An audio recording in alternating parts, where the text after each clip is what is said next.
Bă, așa dezastru. Ce-i pe aici, eu n-am mai văzut ea. Nu știu ce mama, uite și lui. Pe aici, mă, să...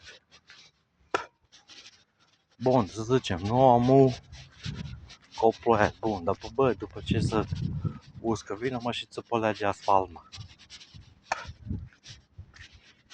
Bă, ce-i pe aici?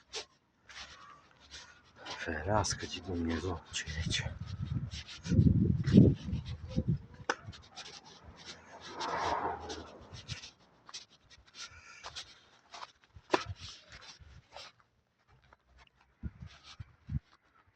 Voi nu știți cât s-ar putea face aici?